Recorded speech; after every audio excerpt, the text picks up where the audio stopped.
आफत ड्रामे की अगली किस्त में आप देखेंगे आखिरकार वहाज ने ना सिर्फ अपने रेंट के ऑफिस का इंतज़ाम कर लिया बल्कि अपने बलबूते पर एक बहुत बड़ी कंपनी से डील भी फाइनलाइज कर लिया। अब ये इतनी बड़ी डील इसे मिलने के बाद वो पूरे ऑफिस में मिठाइयाँ बांटता है, लेकिन यहाँ पर मुख्तार साहब से इसकी ये खुशी भी बर्दाश्त नहीं होती।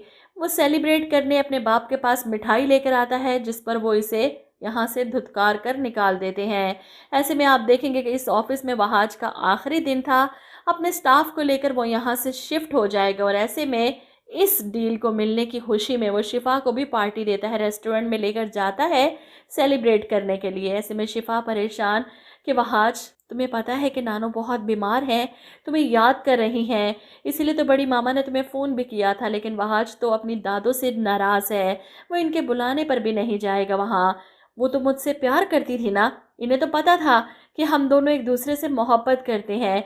अगर वो चाहती तो डैड को समझा सकती थी, रोक सकती थी, हमारा साथ दे सकती थी, लेकिन नहीं, इन्होंने हमारा साथ नहीं दिया। वहाज की बदगुमानी देखकर शिफा परेशान हो रही है, किस तरह इन रिश्तों को दोबारा से जोड़ेगी, टूटकर बिखर चुका है सब कुछ।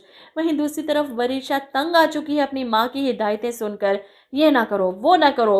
वो आखिरकार तैयार होकर चली जाती है अपने डैड के पास अपना दिल हल्का करने। तंग आ चुकी है मामा की इंस्ट्रक्शन सुन सुनकर, अपनी उंगलियों पर नचा कर रख दिया है इन्होंने मुझे।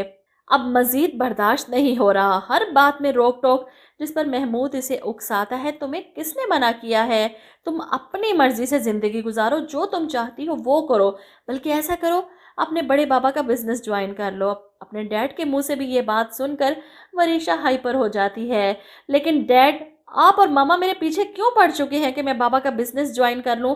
भाई नहीं करना मुझे। इस पर महमूद समझाता है, तुमने बिजनेस मार्केटिंग में इतना कुछ पढ़ा है, तुम ये बिजनेस ज्वाइन कर लोगी। मुख्तार साहब ने वहाज को तो कंपनी से निकाल दिया है, अब तुम उसकी जगह ये बिजनेस अपनी मुट्ठी में करोगी, वहाज को नीचा दिखाओगी, अपनी बेइज्जती का बदला नहीं लेना वहाज से। वो वरीशा को समझाने के लिए, वहाज से बदला लेने के लिए ट्रिक इस्तेमाल करता है, इसे समझाता है अपनी चिकनी चुपड़ी बातों में ला करके, ज़रा सोचो, वहाज को इस ऑफिस से निकाल कर तुम वहाज की जगह पर बैठ जाओगी तो इसे कैसी जेलसी होगी तुमसे, तुम इसे टक्कर दे सकती हो, इसे बर्बाद कर सकती हो। अब वरीशा भी सोच में पड़ जाती है। वहीं दूसरी तरफ बीजान जब महक से वरीशा के बारे में पूछती हैं कि वो कहाँ गई, सुबह से नज़र नहीं आ रही, जिस पर महक फिर से अपना वही रोना रोती है।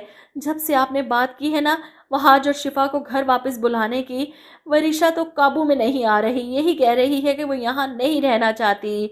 वहाज और शिफा अगर वापस आ गई तो वो किस मुंह से इन दोनों के साथ रहेगी, बर्दाश्त नहीं कर पाएगी मेरी बच्ची।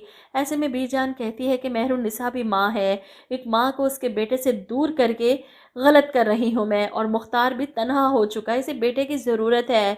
ऐसे में महक बातें बनाती है कि बीजान, जैसे आपको अपनी औलाद की फ़िक्र है ना, ऐसे ही मुझे भी वरीशा की फ़िक्र है, क्या होगा मेरी बेटी का मुस्तकबिल।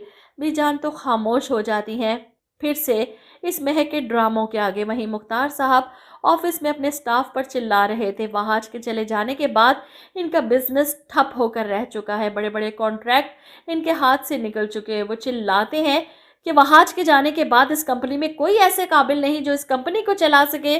तुम लोगों को किस लिए रखा है मैंने, किस बात की तनख्वाही लेते हो। ऐसे में वरीशा वहाँ आ जाती है और अपने ताया से कहती है, मैं हूं ना आपके साथ, मैं बनूंगी आपका राइट हैंड, इस डूबती हुई कंपनी को मैं बचाऊंगी।